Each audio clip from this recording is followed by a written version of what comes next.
দিতে পারবো কিনা। তো আপনাদের কাছে আমি শুধু বারবার অনুরোধ করতেছি, আমার হাজবেন্ডের উপরে নির্যাতনটা যেন বন্ধ করা হয়। এই নির্যাতনটা শুধু বন্ধ করে ওকে আমাদের কাছে আমাদের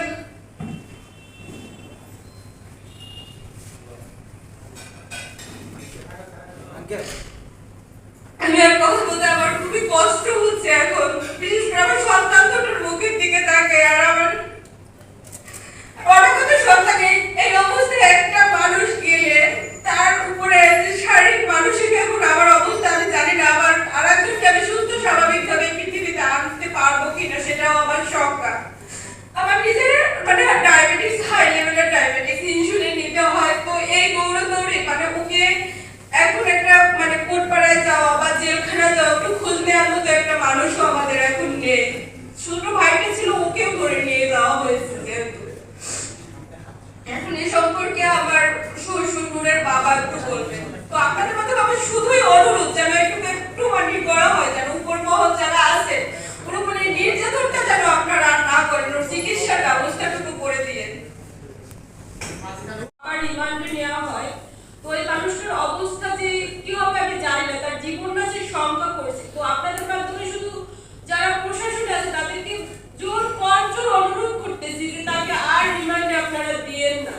মানে তার জীবনটা অন্তত আমাদের কাছে দীক্ষা দিন, মানে তাকে সুস্থ ভাবে অন্তত আমার দুটো বাচ্চার মুখের দিকে তাকায়। মানে আমি আর কিচ্ছু চাই না, প্রয়োজনে এমন রাজনীতি করতে হবে না, আমি ওকে রাজনীতি করতে দিব না। আপনারা শুধু ওকে একটু এই টর্চারটা ওর উপরে বন্ধ করুন। এই মিথ্যা মামলা দিয়ে একটা মানুষের উপরে শুধু চার চাই সে বুঝবে, ছাড়া অন্য কেউ হয়তো এইগুলো অনুভব করতে পারবে না। বারবার শুধু আমার এই অনুরোধটুকুই থাকবে যে তার চিকিৎসা ব্যবস্থাটা অন্তত যেন করা হয়, আর এই নির্যাতন যেন তার উপরে বন্ধ করা হয়। আর কিছুই আমার চাওয়ার নেই।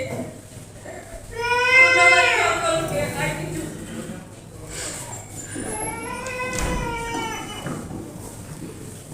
সর্বোপরি আমি আপনাদের সারাদিন আমরা ওই জায়গায়, তো আমারও ছোটো ভাই, আমি অসুস্থ যেহেতু একা মুভ করতে পারি না, তো আমার সাথে ছিল সেই কোচকোচর থেকে ছোটো ভাইটাকেও তুলে নিয়ে যাওয়া হয়। তো তুলে নিয়ে যাওয়ার পরে রাত 8টার দিকে ওর সাথে আবার আমি থানায় যাই, যেহেতু ও তো নিরপরাধ, ওর তো কোনো অপরাধ নেই, ওর রাজনীতির সাথে সামান্যতম ও যুক্ত না। তো তারপরে রাত 8টার সময় শুনি নুরকে উঠাইছি, তো ওই জায়গা থেকে দৌড়ে আবার এই জায়গায় আসি। বাট আমাদের কাউকে মানে ওর সাথে প্রথম যে নিখোঁজের পরে যে যখন প্রথম কোঠে উঠায় তখন কেউ আমরা ওর সাথে দেখা করতে বা কথা মানে কোনো রকম সুযোগই হয়নি। কোর্ট চত্বরে কাউকে ঢুকতেই দেওয়া হয়নি, মানে সবাইকে মানে বের করে দেওয়া হয়েছিল। তো 5 দিন পরে যখন আবার গতকাল যখন উঠায় তখন ওর সাথে মানে আমি একটু কথা বলতে পারছিলাম কোর্টে। তো তাও আইনজীবীদের মাধ্যমে মহামান্য আদালতে মানে অনুমতি নিয়ে তারপরে মানে আমি যেহেতু অসুস্থ, অনেক কিছুই হয়তো থাকে মানে যেগুলো একান্তই ব্যক্তিগত, যেগুলো আমিও তো শেয়ার করতে পারবো না মিডিয়ার সামনে, ব্যক্তিগত কথাগুলো সব।